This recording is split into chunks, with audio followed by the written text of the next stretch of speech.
I remember the day so clearly, the cruel laughter echoing in my ears, unraveling my confidence like a frayed thread. I was just 13, sitting behind a cluttered table at the school fair, trying to sell my handmade bookmarks. I'd poured hours into them, colorful paper, intricate designs, tiny charms. But as I offered my work, an older student snorted, "Who's gonna buy this crap? You think you're an artist or something?" The whole crowd snickered. My cheeks burned. And I wanted to disappear. That humiliation burrowed deep into me. For weeks afterward, I doubted myself. I hid my art supplies, convinced I'd never be good enough. But somewhere inside, a stubborn flicker refused to die. I couldn't let that moment define me. So I made a vow. I'd prove everyone wrong. Years passed. Life threw punches, jobs I hated, setbacks, self-doubt. But I kept creating. I started selling my handmade bookmarks online, then expanded into custom journals, art prints, and eventually a small boutique bookstore. It wasn't easy. There were nights I questioned if I was chasing a pipe dream, but I pushed on, fueled by that old fire, the desire to turn my rejection into a triumph. Fast forward a decade.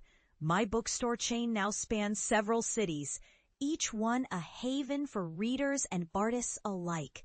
The shelves are lined with stories, my story included. And last week, a familiar face appeared, the teacher who once dismissed me, now clutching a worn leather-bound edition of my first published collection. He looked older, softer, eyes searching. He hesitated at the door, then approached. "I heard about this place," he said, voice thick with surprise. After what I said back then, I never thought you'd be here." I looked him in the eye, calm, unshaken. "You doubted me then, and I could have let that define me. But I chose to prove you wrong. This is the result of that refusal to give up." He nodded, silent, perhaps humbled.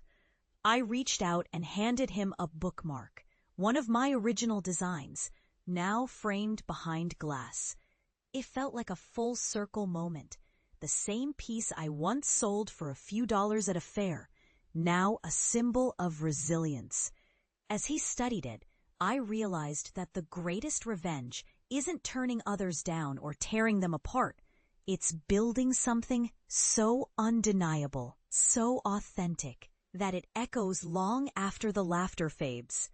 I've transformed my rejection into a legacy, and when I saw his eyes well up, I knew I'd finally proven what I'd always believed, that sometimes the greatest triumph comes when you dare to rise from the ashes of humiliation and let your success be your answer.